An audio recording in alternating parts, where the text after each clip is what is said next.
amigos, qué bueno que están aquí con nosotros. Soy su amigo, el antropólogo y periodista Rafael Gómez Chi. Bienvenidos a un capítulo más de Crónicas Delirantes en Tele Yucatán. Aquí con nuestros anfitriones del Bar Latino 59 por 54 y 52.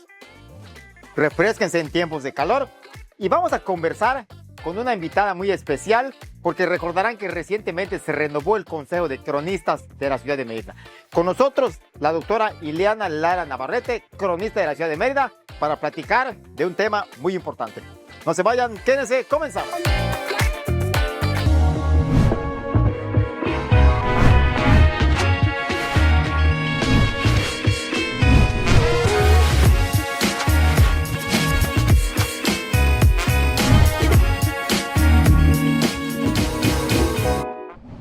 La magia de la televisión nos ha transportado hasta este escenario, amigas y amigos, y como les venía diciendo en la presentación de este capítulo aquí en su programa Crónicas Delirantes en Tele Yucatán, estamos con la doctora Ileana Lara Navarrete. Doctora, es un gusto que esté acá con nosotros. Buenas tardes, muchísimas gracias por invitarme a este espacio, encantada de la vida.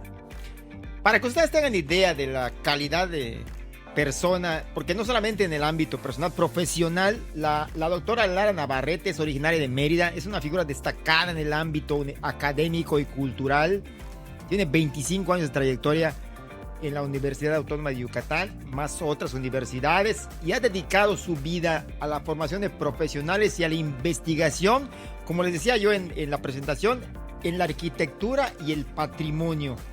Su formación incluye licenciatura, maestría, doctorado, y actualmente es cronista de la Ciudad de Mérida, mentora voluntaria para jóvenes evaluadores y profesora investigadora de tiempo completo en la UADY. Con su labor, pues creo que nos ha dejado huella profunda no solamente en la enseñanza, sino en la construcción de la memoria histórica. Y permítame empezar, ahora sí que por el principio. ¿Qué se siente ser nombrada cronista de la Ciudad de Mérida? Bueno, todavía estoy en una licuadora. Para mí es un gran honor. Empecé pensando en esa posibilidad y hoy pues ya es una realidad, es un verdadero honor que todavía estoy asimilando y espero pues estar a la altura de la expectativa, ¿no? Me imagino que habrá espacios, tradiciones, ficciones, todo lo que nos hace como meridanos, pero desde ese punto de vista, a usted, ¿qué es lo que le gustaría que fuera digamos, como su punto de partida como cronista de la ciudad? Bueno, mi intención desde que pensé en esa posibilidad es crear mucha más conciencia, más conocimiento, porque esa es la base para la conservación. Si uno no conoce aquello, no lo aprecia, no lo cuida. Entonces, para mí ese es un eje muy claro, ¿no? En la medida de que yo pueda producir y ayudar para que esto suceda, para mí el objetivo pues será bueno, ¿no? Y desde su experiencia como arquitecta, ya tomando el tema, entrando ya al grano, ¿cómo describiría la evolución del centro histórico de Mérida en las últimas, digamos, 30 años?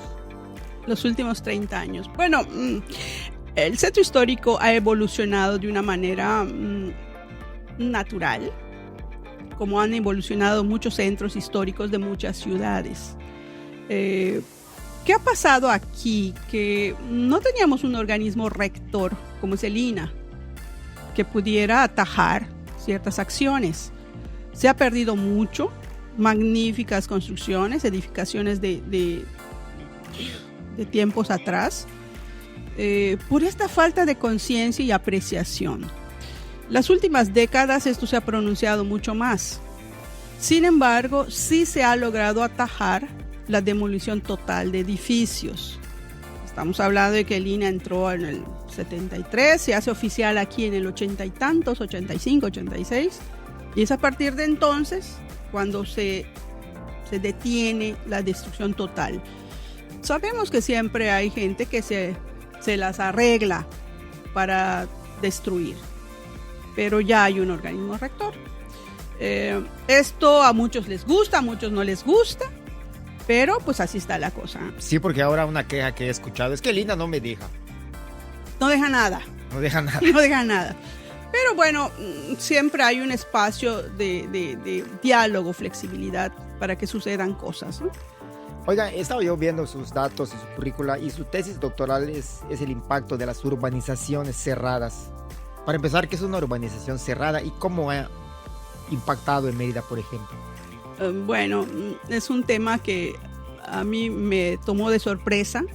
Cuando yo decido hacer el doctorado, pensaba en qué tema podría desarrollar y me topo con esta situación. Y yo nunca lo había visto así, con todo y que soy arquitecta.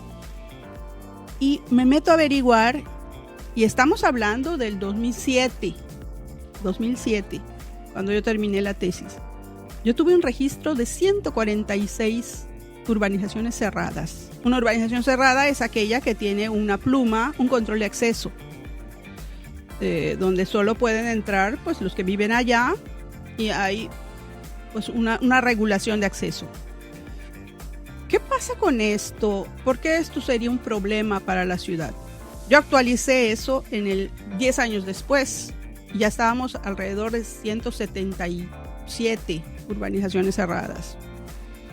Que una urbanización cerrada con mucha frecuencia tiene muros muy largos. Y eso para la ciudad es una agresión. Pero este es un modelo donde ganan los que lo hacen, o sea, los promotores, el ayuntamiento de alguna manera también, porque son urbanizaciones que no se municipalizan. Entonces el ayuntamiento saca las manos de allá. No estamos hablando de una vecindad. No. Que estamos hablando de una privada, como le conocemos los yucatecos. Exactamente. ¿Qué pasa con esto? Que ellos se apegan a este reglamento de condominios. Entonces un condominio no tiene calles, tiene vías. No está municipalizado. Si se quema un foco, el ayuntamiento dice, no es mi problema. ¿Qué va a hacer al occiso del ayuntamiento? Claro. No es que se haga el occiso, la ley se lo permite. Están parados, exacto. Pero el problema lo agarran quienes compran allá. Es correcto. Amigas, amigos, estamos conversando con la doctora Ileana Lara, cronista de la ciudad de Mérida. Vamos a un corte, no se vayan, sigan con nosotros.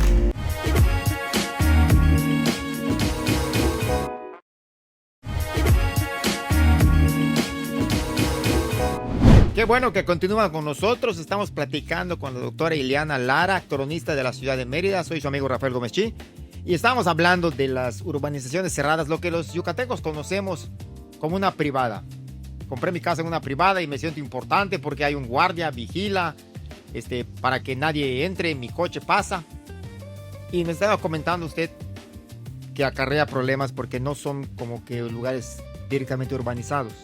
No están municipalizados. Municipalizados. Exacto. El municipio no tendría que intervenir si se hace un bache o cualquier otro desperfecto. No es un problema para el ayuntamiento. ¿Qué diferencia hay con una vecindad? Porque creo que aquí en el centro histórico, yo por lo menos tengo conciencia de 4 vecindades en esta parte.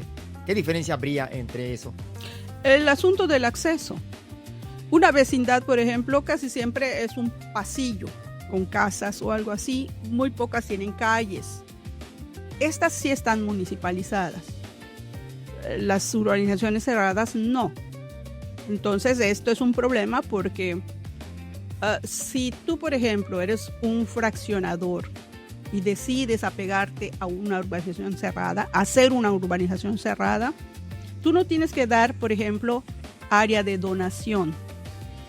El área de donación es un área que la ciudad usa para equipamiento público, parques o lo que sea. Tú no tienes la obligación de darlo porque es una urbanización cerrada. Pero ¿qué pasa? Que tú vendes, quien compró empieza a vivir allá, empiezan los problemas, que se funde un foco, que se va el agua o que hay un bache. Y empiezan a presionar al ayuntamiento. El ayuntamiento dice, yo no tengo nada que ver, pero empiezan a juntar firmas. Y pues finalmente están dentro de la ciudad. Entonces, ¿qué hace el ayuntamiento? Municipaliza. O sea, después de mucha presión y mucho tiempo, municipaliza. Desaparece. ¿Quién pierde? La ciudad, porque la ciudad se quedó sin área de donación que aquella urbanización debió de dar. ¿Contabilizó cuántas habría en la ciudad en su tesis doctoral? Te comento, cuando lo hice, habían 140 y tantos, 10 años después, estamos hablando 2017, contabilicé 170 y pico. ¿Qué creo? Que ya se ralentizó. ¿Por qué? Porque la gente ya sabe que Mérida es segura. Este es un esquema que se impuso de fuera. Gente que vino de fuera, aunque La Ceiba fue la primera en iniciar, fue en los 70s, y La Ceiba estuvo abandonada mucho tiempo. ¿Quién la empezó a ocupar? La gente de fuera.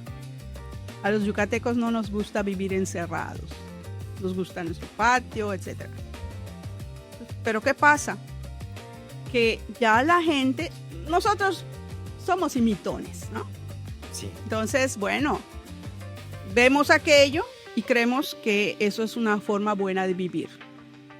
Porque te vas con la finta de la seguridad, ¿no? Hay un guardia y tiene pluma.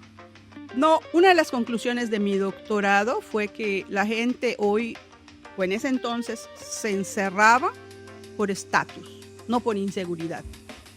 Entonces, la gente empezó a seguir esa moda. Pero hoy por hoy ya hay una conciencia de que la ciudad no es tan insegura y ya no es tan atractivo. Se ha como ralentizado.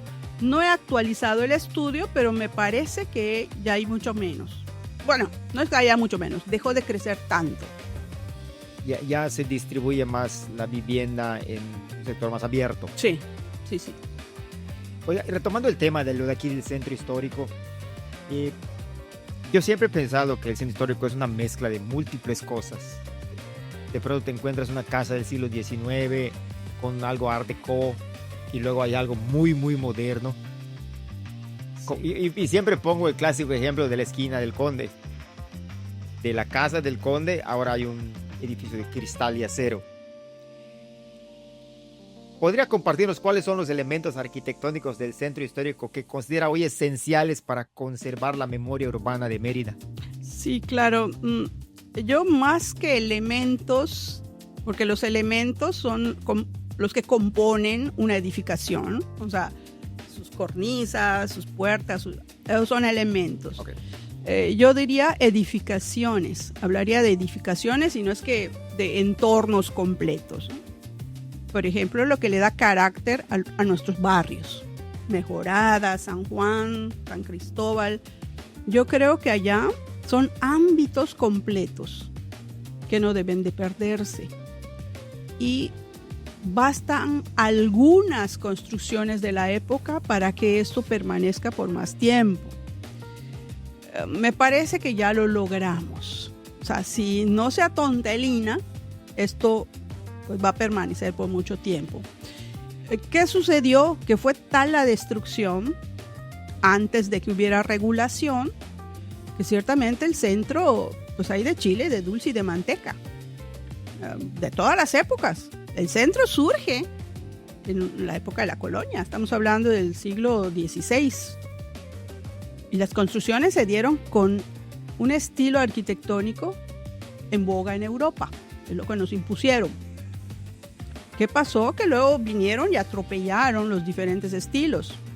Lo que se dio en, no sé, la época del Porfiriato, todo un neoclásico ahí. Entonces empezaron a cambiar los ropajes. Hasta la casa de Montejo. Las ventanas de la casa de Montejo son remodelaciones del neoclásico. Y vemos las cariátides que son de esa época, no eran de la colonia. La misma catedral tiene allá todo un partenoncito en el acceso, ¿no? ¿Un frontón, no? Frontón, claro. Son anexos que vinieron en una época diferente. O como por ejemplo la casa de Lagarto, que estaba yo haciendo investigación para la historia y la cortaron así violentamente. Claro. Para hacer al lado algo estilo, digamos, los años 50, creo. Sí, nos llenamos de localitos espantosos, chaparros, que no están adecuados a nuestro clima y que, bueno, no había una regulación fuerte. El ejemplo de donde está el Palacio de la Música es un ejemplo muy claro de lo que sucedió allá. Eso era una vivienda que luego se convierte en este centro social de Mérida, Hotel Madrid, el Congreso, y hoy por hoy es el Palacio de la Música. Entonces allá ha habido una no podemos llamar evolución. Una transformación, digamos, ¿no? Sí, muy, muy, muy marcada. Porque se saltó el elefante blanco. La intención de hacer el primer rascacielos de Mérida por seguros latinoamericanos. Allá fue, en los 70s. En los 70s fue eso. Pues el tema. Sí. Amigas, amigos, estamos conversando con la doctora Ileana Lara. Vamos a un corte, no se vayan, continuamos.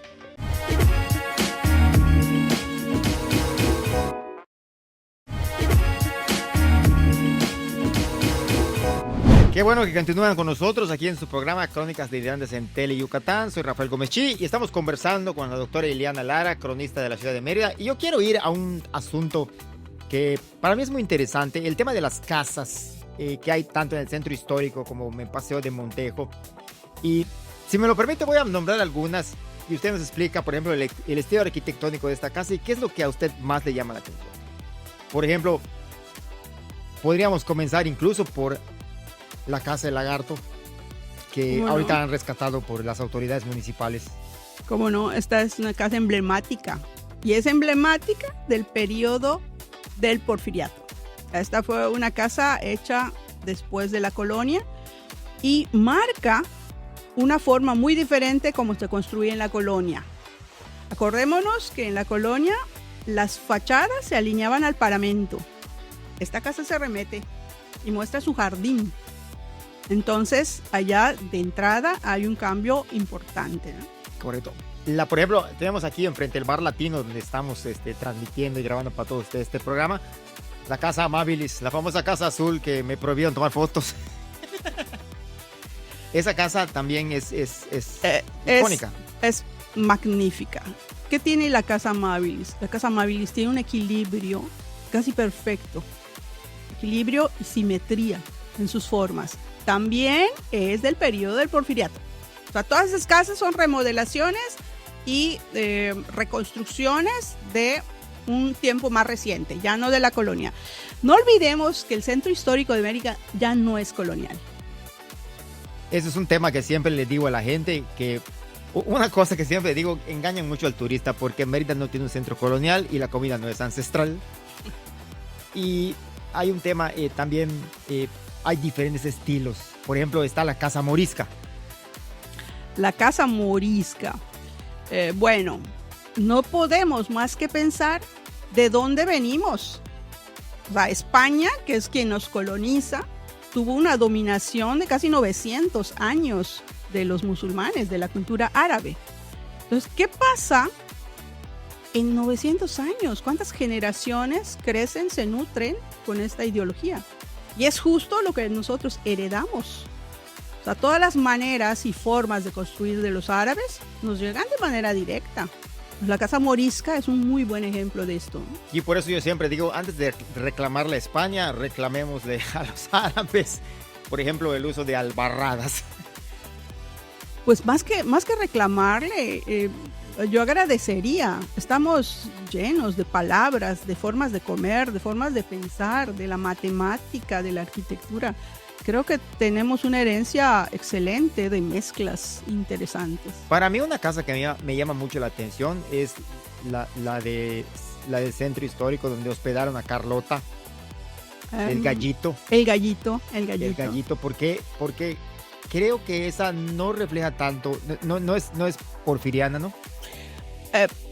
Esa casa tiene la estructura colonial todavía. Está alineada al paramento, pero sí sus vanos, sus puertas y ventanas fueron modificadas porque las puertas y ventanas coloniales eran más chaparritas. Tenían una proporción diferente. ¿Tiene que ver el tema del clima, el calor y la heladez yucateca? No tiene nada que ver. No tiene nada que ver. Son formas que heredamos que se estaban usando en Europa en ese momento. Doctora, ya brincando del centro, vamos a Paseo de Montejo y el minarete, recientemente lo visité. Me parece cómo lo han dejado en el rescate. ¿Qué nos puede comentar de la Casa del Minarete? Bueno, ahora sí que la Casa del Minarete es justo el emblema de una mixtura. Porque allá tenemos elementos neoclásicos. ¿Cuáles son los neoclásicos? Griegos y romanos. O sea, columnas, frontones, toda la decoración de pebeteros, de guirnaldas.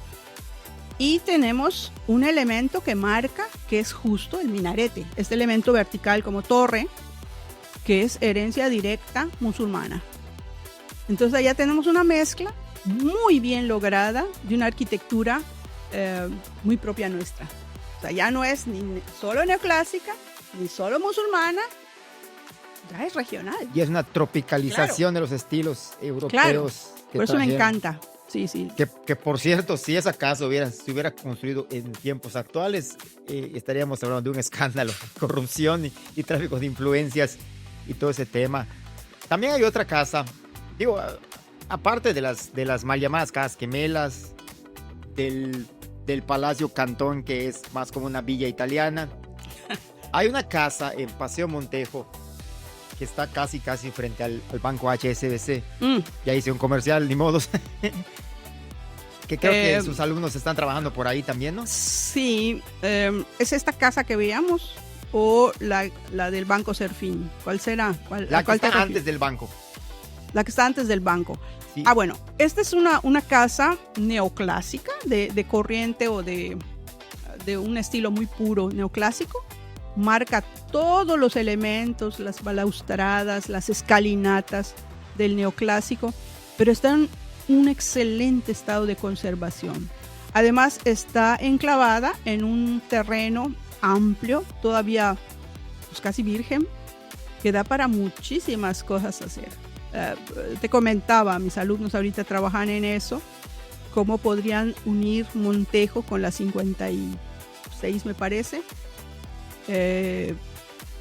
integrando esta casa y creando allá un espacio público muy bonito. Esto, turísticamente hablando, sería un boom, porque la casa Mérida es excelente. Mérida tiene 3 avenidas que destacan mucho por este tipo de construcciones. Reforma, Colón de la Glorieta hasta el centro de congresos, sí, y Paseo de Montejo.